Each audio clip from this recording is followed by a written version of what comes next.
आजकल हम लोग रेलगाड़ी वाले क्वेश्चन कर रहे हैं और इसमें हमने आपको टाइप 1 बताया था, उसके बाद फिर टाइप 2 बताया था। तो अभी तक जिन बच्चों ने नहीं देखा है वो डिस्क्रिप्शन में लिंक क्लिक करके देख सकते हैं। आज हम लोग चर्चा करेंगे टाइप 3 पर। टाइप 3 में क्या है कि जब कोई रेलगाड़ी किसी गतिशील का मतलब चलती हुई रेलगाड़ी को पार करे या किसी व्यक्ति को पार करे, तो यहाँ पे दो स्थितियाँ हो सकती हैं। पहली स्थिति ये हो सकती है कि दोनों रेलगाड़ी एक ही दिशा में चल रही हों। दूसरी स्थिति ये हो सकती है कि रेलगाड़ियाँ दोनों कैसे हों, विपरीत दिशा में। तो यहाँ पे इस स्थिति में जो सापेक्ष चाल होगी क्या होगी, ये आपको ध्यान रखना है। तो अगर एक ही दिशा में चल रही हैं, जैसे मान लो एक रेलगाड़ी ये है, इसकी चाल है 90 किलोमीटर प्रति घंटा, दूसरी भी इसी दिशा में है, इसकी चाल है 100 किलोमीटर प्रति घंटा।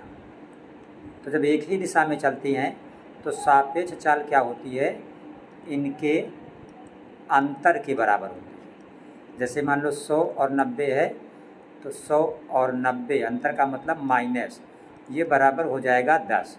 तो सापेक्ष चाल हो जाएगी 10 किलोमीटर प्रति घंटा। अब मान लो दोनों रेलगाड़ी विपरीत दिशा में चल रही है। जैसे मान लो 90 वाली इधर जा रही है और 100 वाली इधर आ रही है, तो विपरीत दिशा हो गई। तो अब इन दोनों की जो सापेक्ष चाल होगी तो इनके योग के बराबर होगी, मतलब 90 प्लस 100। तो अब सापेक्ष चाल आपकी हो जाएगी 190 किलोमीटर प्रति घंटा। ये दो बातें आपको अच्छी तरीके से ध्यान रखनी है, इससे आपको क्वेश्चन सॉल्व करने में बहुत ही हेल्प मिलेगी। यहाँ पर एक चीज़ आपको ध्यान रखना है कि जब एक रेलगाड़ी दूसरी रेलगाड़ी को पार करती है तो कुल जो दूरी होती है वो बराबर होती है किसके, दोनों रेलगाड़ियों की लंबाई के योग के।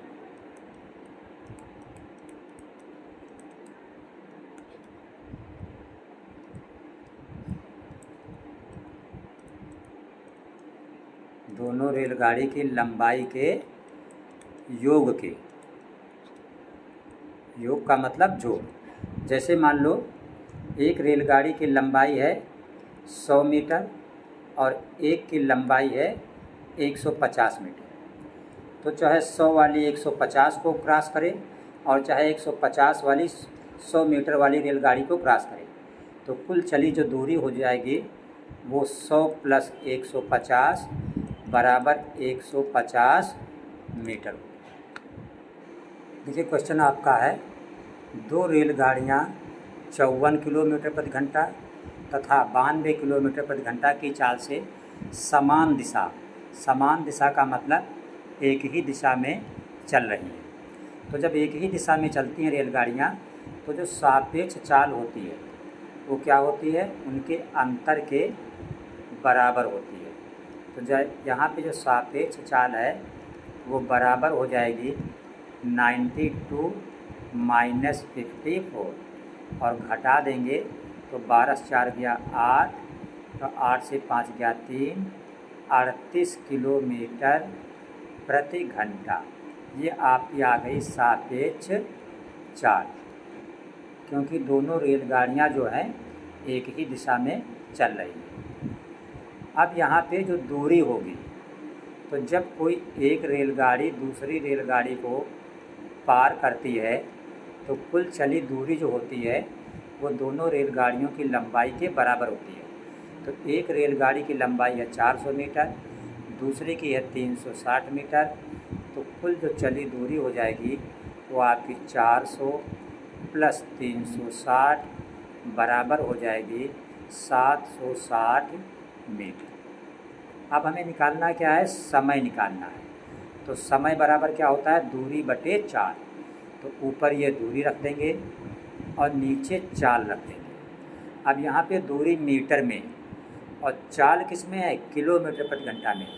तो किलोमीटर प्रति घंटा को अगर 5/18 से गुणा कर दो तो ये बन जाता है मीटर प्रति सेकेंड। तो चाल की जगह पे 38 गुणित 5/18 रखा जाएगा।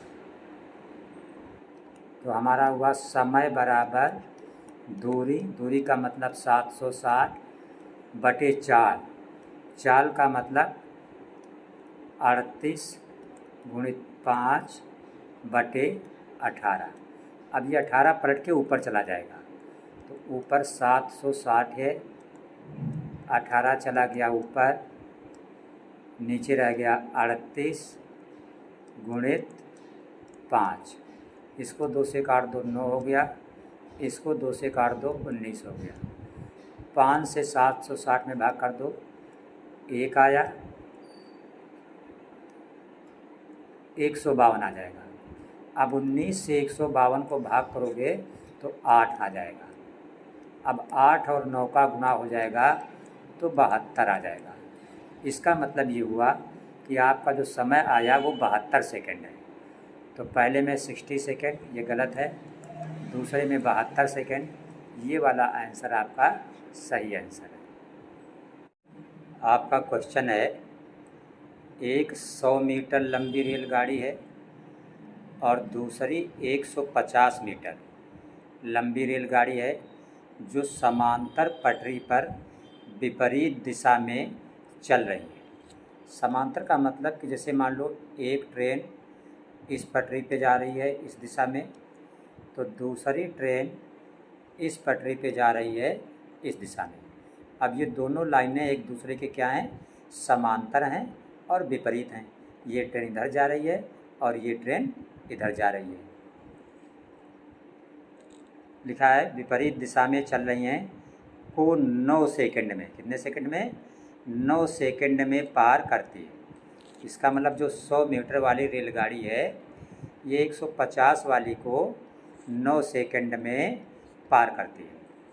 फिर लिखा है 150 मीटर लंबी रेलगाड़ी की जो चाल है वो 40 किलोमीटर प्रति घंटा है। तो दूसरी जो रेलगाड़ी है उसकी चाल क्या होगी, ये आपको निकालना है। तो पहली की चाल अगर 40 किलोमीटर प्रति घंटा है तो हम मान लेंगे कि माना दूसरे की चाल x किलोमीटर प्रति घंटा। तो हमने लिखा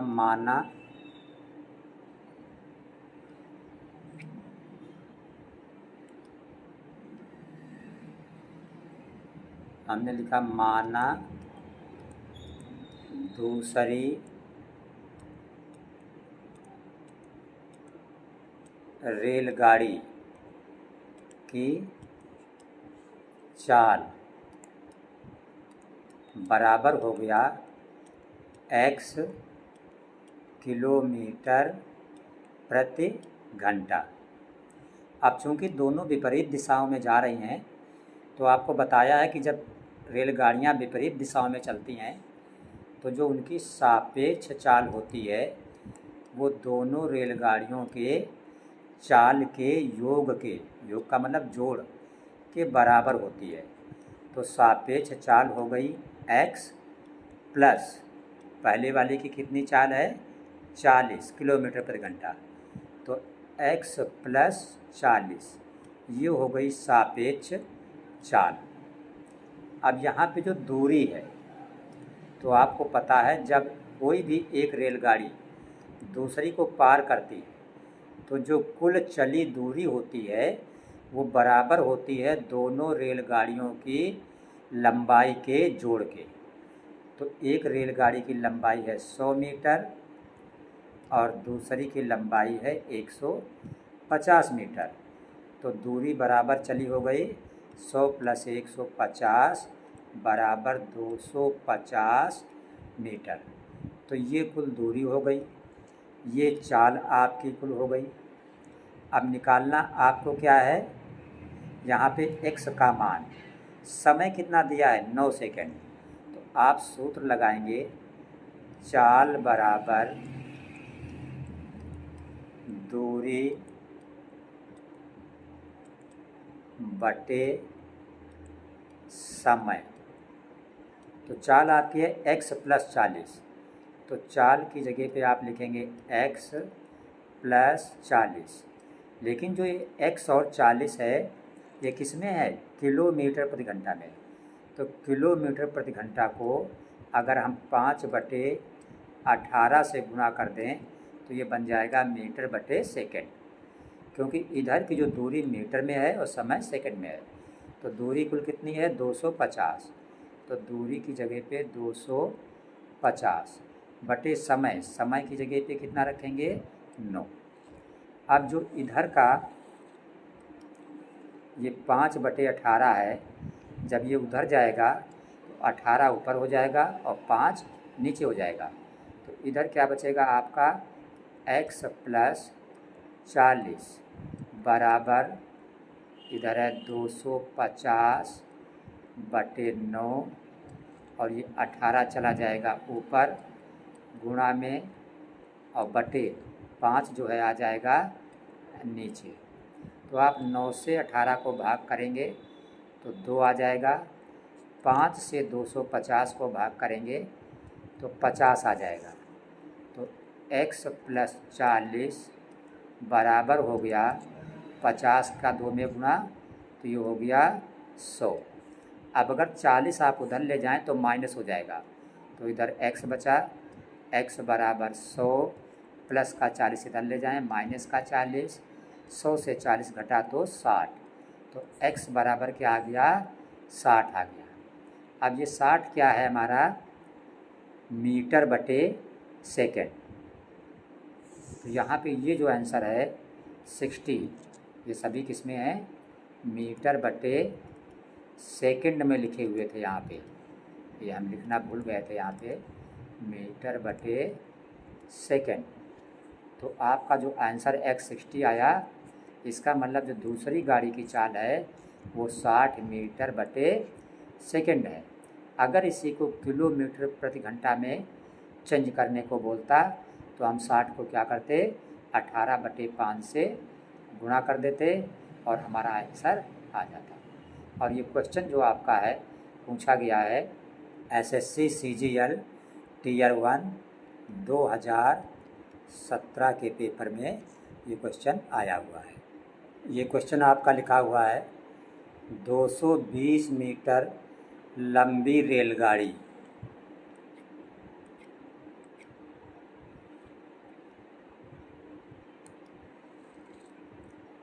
60 किलोमीटर प्रति घंटा की चाल से चल रही है। वह उस आदमी को कितने सेकंड में पार करेगी जो 6 किलोमीटर प्रति घंटा की चाल से उल्टी दिशा में भाग रहा है। तो यहाँ पे पूछ रहा है कितने सेकंड, मतलब हमें समय निकालना है। क्या निकालना है हमें, समय जो है वो हमें ज्ञात करना है।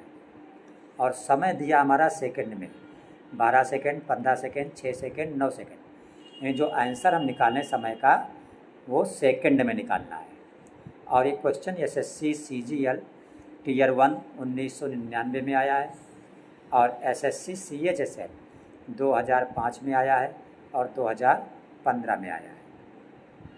तो समय निकालने के लिए हमें चाहिए दूरी और चाल। तो दूरी कितनी है, रेलगाड़ी की लंबाई है 220 मीटर।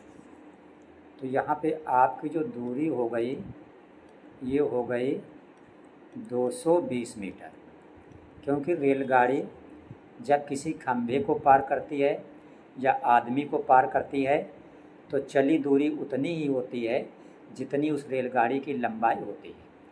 अब यहाँ पे जो चाल होगी, आदमी किधर भाग रहा है, उल्टी दिशा में। उल्टी का मतलब अपोजिट। तो अपोजिट में चाल क्या होती है, जुड़ जाती है।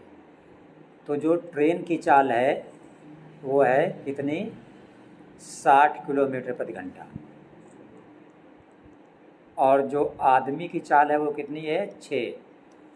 तो ये कितना हो गया चाल 66 किलोमीटर बटे घंटा। अब हम सूत्र लगा देंगे।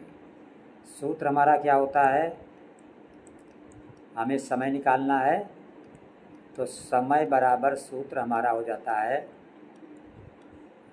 दूरी बटे चाल।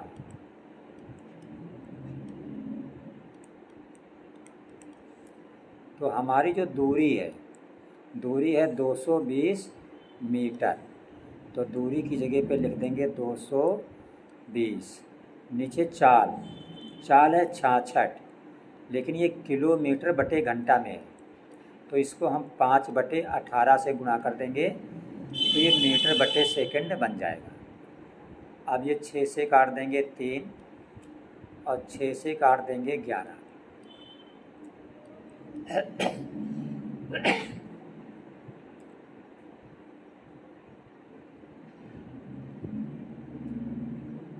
तो ऊपर आपका 220 है और 5 के नीचे जो बटे में 3 है ये पलट के ऊपर यहाँ आ जाएगा 220 के पास।